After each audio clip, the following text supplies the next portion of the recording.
Youssef Attal est la sensation algérienne depuis 2 saisons déjà et semble se confirmer en ce début de saison. Tout va très vite pour le jeune Algérien de 22 ans qui est passé en à peine plus de 1 an de la 2e division algérienne au projecteur de la Ligue 1. Et son histoire n'est pas totalement heureuse car il aurait pu finir comme un talent gâché à cause de nombreux obstacles qu'il a vécus et à cause de personnes incompétentes pour le prendre en charge tôt. C'est pourquoi il a percé un peu tard dans le football. C'est ce que nous allons voir dans ce documentaire signé Football Puro. Le jeune Algérien est né le 17 mai 1996 dans une petite commune de la wilaya de Tizi Ouzou en Algérie. Il est issu d'une famille très pauvre et a été contraint de déménager à plusieurs reprises en raison de soucis financiers. Dans son enfance, Attal habite à Alger et en 2006, à l'âge de 10 ans, il intègre les jeunes du club de CR Belouizdad, un club de la capitale. 2 ans plus tard, à l'âge de 12 ans, il retourne se former dans sa région natale où il intègre les jeunes du club de la JS Kabylie.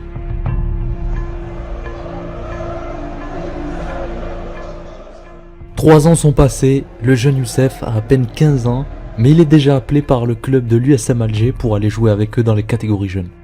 Sa famille habitant encore à Tizi Ouzou, il est contraint d'aller vivre seul à Alger, malgré son très jeune âge, et seulement 1 an après, sa famille lui manquait énormément, lui qui était encore un simple adolescent.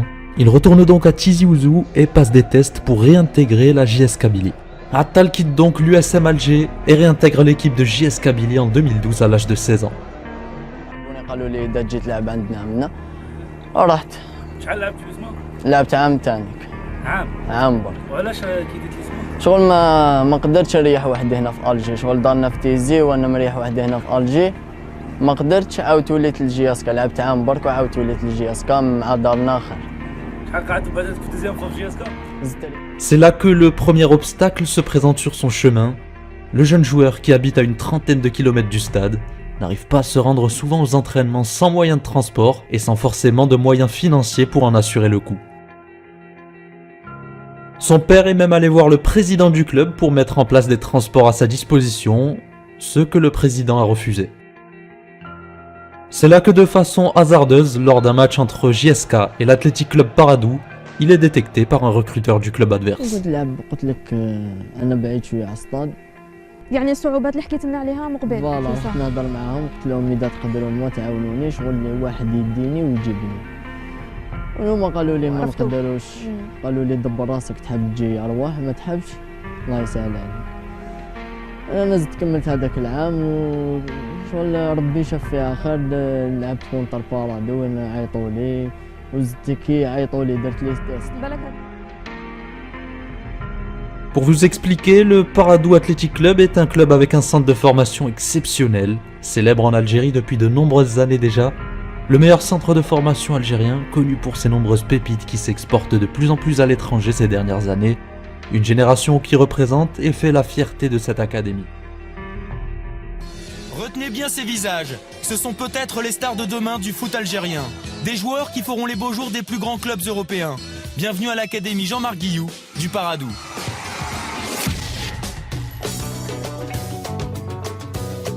Alger, stade de Hydra. Depuis septembre 2007, 15 jeunes sur une sélection de 20 000, nés entre 1994 et 1996, ont intégré l'académie Jean-Marc Guillou, associée au club du Paradou. Une première en Algérie. Dans un pays comme l'Algérie où le talent est énorme, où le potentiel des joueurs est extraordinaire, ce qui nous manque c'est un petit peu ces centres de formation pour laisser éclore tous ces gamins qu'il y a. Un modèle de formation très exigeant, très tactique, des profils vifs, intelligents et doués d'un sens technique très développé, qui suivent une formation très élevée en termes de qualité de jeu.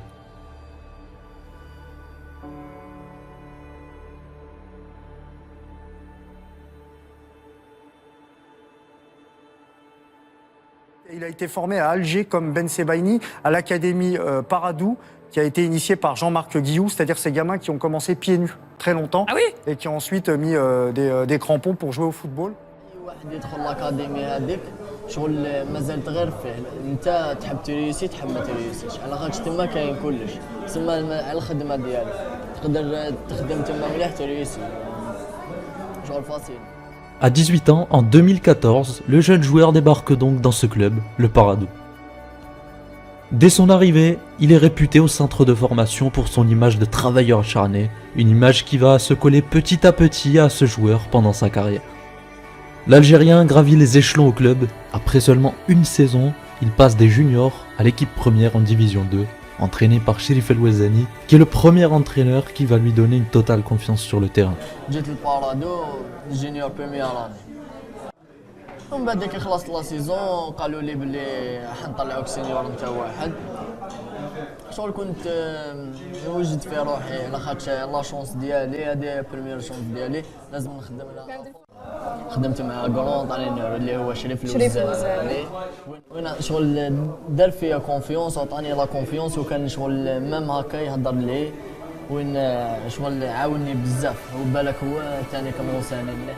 Il réalise une saison fabuleuse et une saison plus tard, un nouvel entraîneur va arriver, Josep Maria Nogués, un ancien entraîneur du Betis Séville. Buen futbolista, muy buen jugador, es un jugador joven que tiene unas características especiales que le hacen que tenga una gran proyección. Un defensa muy ofensivo. C'est cet excellent coach espagnol qui va lui trouver un tout autre poste sur le terrain, exploitant tout son potentiel et effaçant ses défauts défensifs. Il va le descendre d'un cran, délié, il se retrouve donc au poste de latéral. مع هاد لونطرينور قال لي بالك انت مليح كي تجي من اللور تسمى على بالو يلعبني اريال غوش قال لي انت مليح شغل تجي بالبالون من اللور. Cette décision de son coach est peut-être une décision très importante, si ce n'est la plus importante dans sa progression, dans son explosion. Il a sûrement débridé et fait passer un cap en le positionnant ainsi.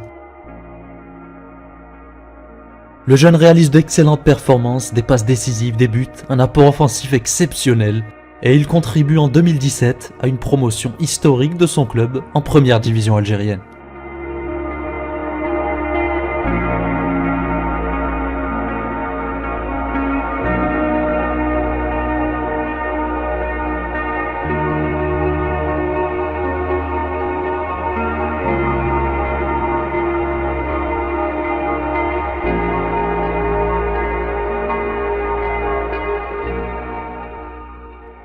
Cette saison-là, tout lui réussit au niveau personnel. Il se fait même appeler pour son premier match en équipe nationale face à la Guinée le 6 juin 2017.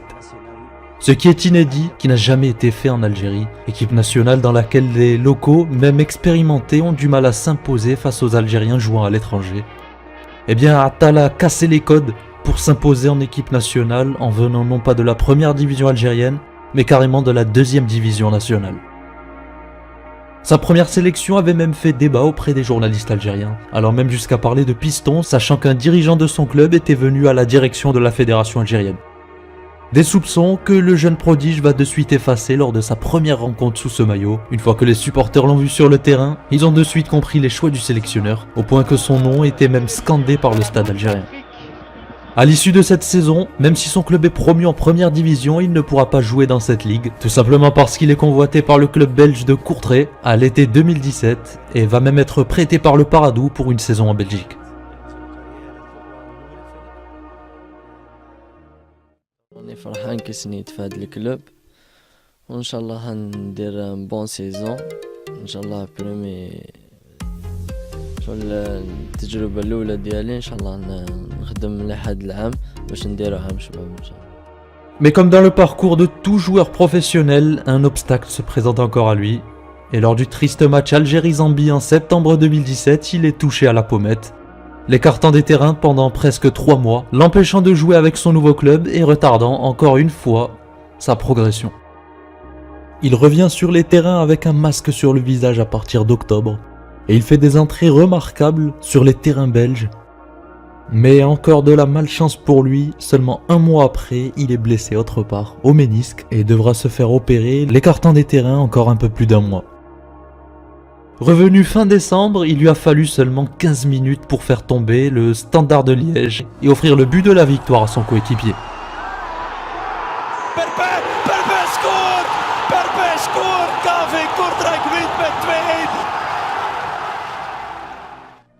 À partir de là, on pensait que sa saison était enfin lancée, mais voilà que l'entraîneur de Courtrai ne semble pas lui accorder une confiance. Un entraîneur qui est arrivé à la mi-saison en novembre pour succéder au précédent qui a été limogé à cause de mauvais résultats. Il faudra attendre jusque mars pour le voir enfin faire son retour, un retour éclatant contre Bruges, match dans lequel il marque les esprits.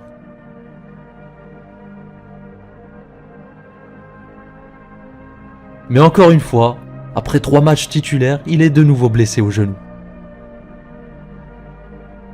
Au final, il termine la saison avec seulement 10 matchs, dont 6 titularisations, mais il était à chaque fois élu homme du match dès lors qu'il était titulaire. Assez impressionnant pour un jeune venant d'une division 2 algérienne, dans un environnement totalement opposé à celui où il était, et avec autant de blessures dans la saison.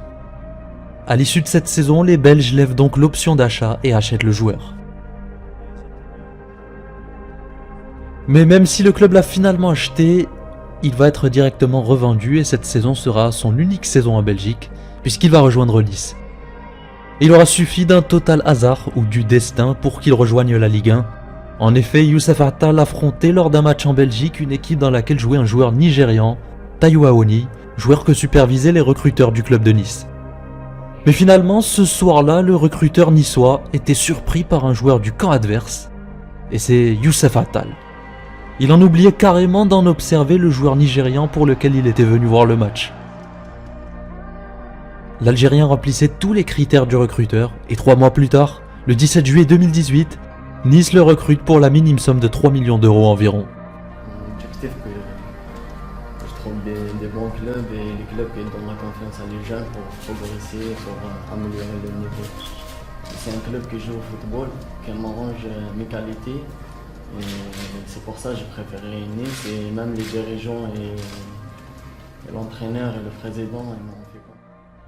Il était aux yeux des fans de Ligue 1 une recrue banale, du moins une recrue qui passait totalement inaperçue. Jusque sa première entrée sur les terrains de Ligue 1 où il a bluffé ses coéquipiers et le public entier. Entré en jeu peu après l'heure de jeu face à Rennes en septembre, Youssef Attal a fait forte impression pour sa première. C'est des joueurs qui rentrent en cours de match, ils doivent apporter quelque chose à l'équipe et aujourd'hui Attal l'a très bien fait. Elle m'a dit comment je joue et elle m'a dit j'ai confiance à toi. Et moi j'ai rentré, j'ai donné à l'équipe et alhamdoulilah, j'ai fait une bonne rentrée. Du côté de la sélection, il fait aussi forte impression ce début de saison.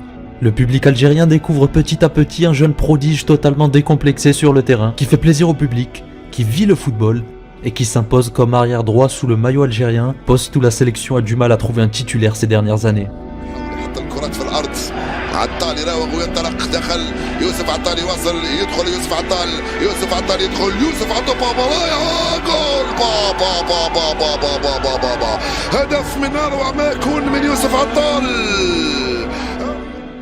D'ailleurs, ces chevauchées rappellent fortement aux Algériens celles de Merzran à l'époque, comme vous avez pu le voir dans mon documentaire sur l'Algérie de 1982, au-dessus de l'écran. Mais Attal, en plus de cette capacité, a une intelligence de jeu très élevée, un sens tactique, une vision et une technique hors norme. arrière droit نطلع بزاف تاني نلعب arrière gauche البوست تاعي الاول arrière gauche دوك راني نلعب arrière droit بصح نعاون بزاف في لاطاك و ديفوندي تاني. C'est quelqu'un qui aime aller vers l'avant. C'est quelqu'un qui peut apporter le surnombre, mais c'est un joueur très offensif et le profil qu'on recherchait. Le point positif dans cette explosion du prodige algérien, c'est qu'il n'est pas totalement sous les projecteurs. Il fait son chemin petit à petit sans être exposé, sans être trop comparé, même si certains journalistes osent parfois la comparaison avec Dani Alves. Mais à part ça, il n'est pas soumis à une pression l'empêchant de progresser.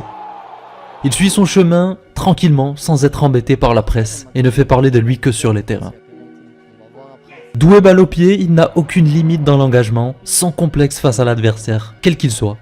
L'international algérien s'affirme comme une révolution au poste de latéral droit. Selon des statistiques publiées par la presse française le dernier mois, Youssef Attal est le meilleur dribbleur de Ligue 1, avec une moyenne de 7 dribbles par match, à égalité avec son coéquipier Saint-Maximin. Il devance ainsi la star des Bleus Kylian Mbappé et Hatem Ben Arfa. Apprécié par le groupe de Patrick Vieira, Attal veut désormais confirmer les espoirs placés en lui.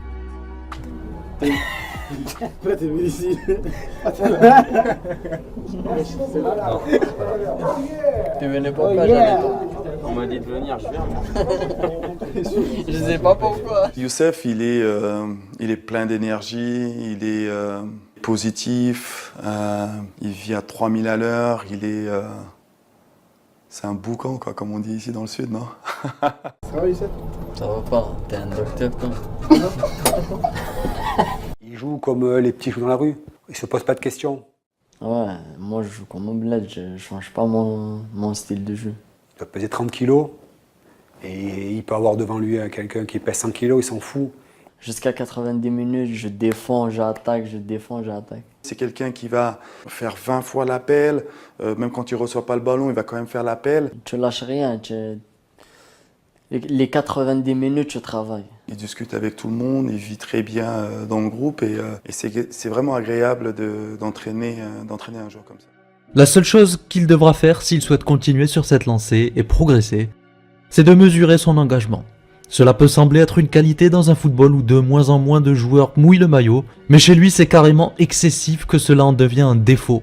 Non pas pour l'équipe, puisque c'est un point positif pour le collectif, mais pour lui, pour son avenir, puisque comme le disent ses coéquipiers, il n'a aucune limite. Il passe de la défense à l'attaque, de l'attaque à la défense en toute vitesse pendant 90 minutes. Tout ceci l'exposant logiquement aux blessures, et c'est d'ailleurs le souci principal de son début de carrière, la succession des blessures depuis un an qui ne cesse pas, celle-ci pouvant ralentir fortement sa progression.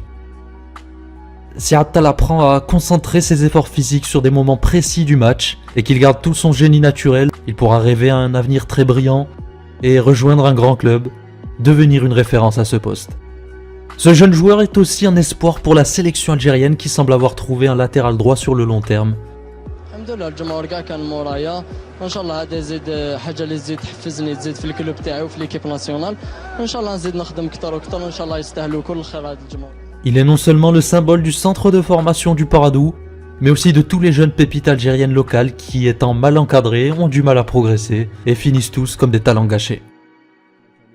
Attal est un diamant brut qui ne demande qu'à être travaillé pour briller de son plus bel éclat.